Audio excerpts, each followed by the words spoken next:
Assalamualaikum warahmatullahi wabarakatuh. Perkenalkan, nama saya Alfia Dianuparani, perwakilan dari SMPN 1 Cimaung. Di sini saya akan membacakan sebuah dongeng yang bertema kearifan lokal yang saya beri judul Kopi Kenanga. Lain ladang, lain belalang, lain lubuk, lain ikannya. Pernah mendengar peribahasa ini? Peribahasa ini mengandung makna setiap daerah memiliki adat istiadat yang berbeda. Demikian halnya di daerahku yang terletak di Desa Campaka Mulia. Setiap orang yang berkunjung ke daerah kami akan disuguhi dengan pemandangan.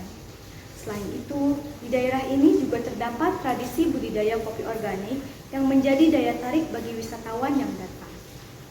Sel adalah salah satu orang yang tertarik pada kearifan lokal di Gunung Puntang. Dia lahir di Jakarta. Hobinya adalah bepergian, dengan tujuan mencari sesuatu hal baru yang tidak semua orang tahu. Di suatu hari yang panas, Sel sedang terduduk di depan laptop, sembari mencari-cari tempat baru yang belum dia datangi. Ketika sedang asik bercari-cari, dia menemukan satu judul artikel yang menurutnya menarik. Tradisi budidaya kopi organik Gunung Puntang sebagai bentuk pengembangan pariwisata budaya berbasis kearifan lokal di Desa Campaka Mulia, Kecamatan Cimaung, Kabupaten Bandung. Aku belum pernah pergi ke tempat ini. Kelihatannya menarik. Aku bisa mengunjungi tempat baru dan aku bisa melihat proses budidaya kopi organik itu, gumam Sel. Sel pun mulai memikirkan hari yang pas untuk dia pergi ke sana. Setelah menemukan hari yang pas, dia mulai mengemas barang-barang yang akan dia bawa. Aku harus mulai mengemas barang-barangku agar nanti aku tidak repot.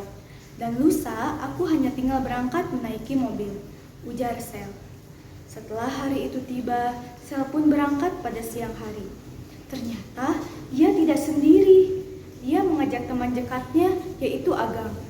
Dia mengajak Agam untuk menemaninya karena Agam kelahiran Bandung. Dia mengerti akan bahasa daerah di sana dan arah jalan yang ada di sana.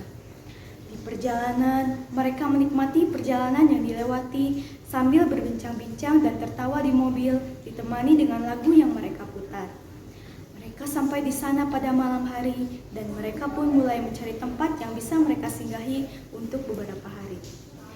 Pada keesokan paginya, mereka mulai pergi ke tempat itu.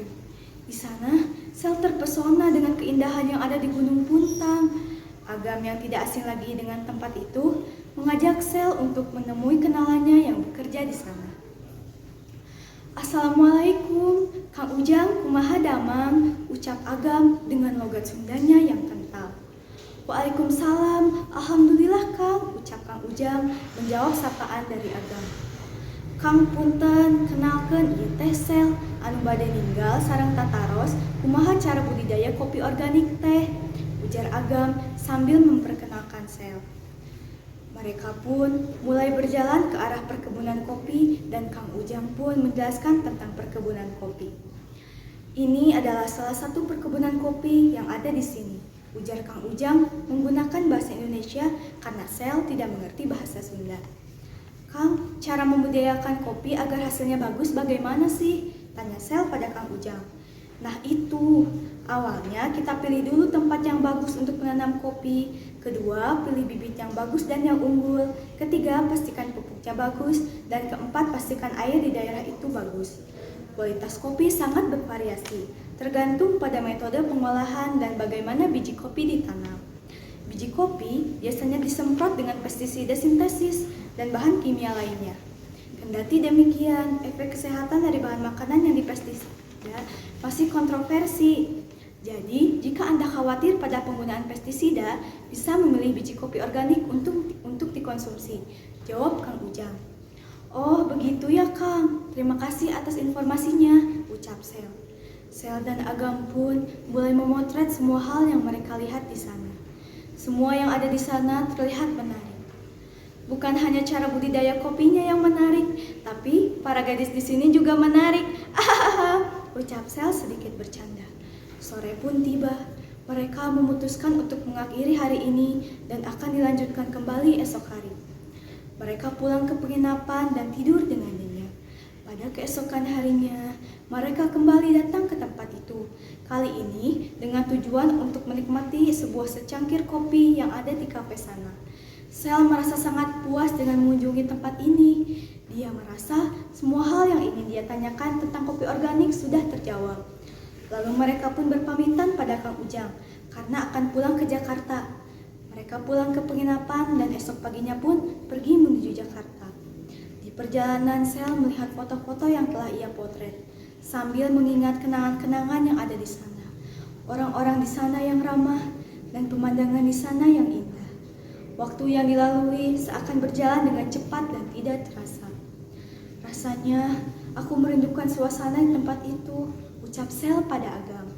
Kapan-kapan kalau aku ke Bandung aku ajak kamu deh, jawab Agam.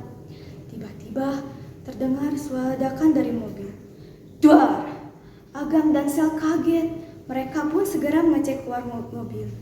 Dan ternyata ban mobil mereka meletus. Mereka bukannya panik tapi malah tertawa. Hal yang tidak menyenangkan sekalipun jika sedang bersama teman dekat pasti akan menjadi lucu. Akhirnya mereka menelpon seseorang untuk meminta bantuan dan pulang ke rumah masing-masing.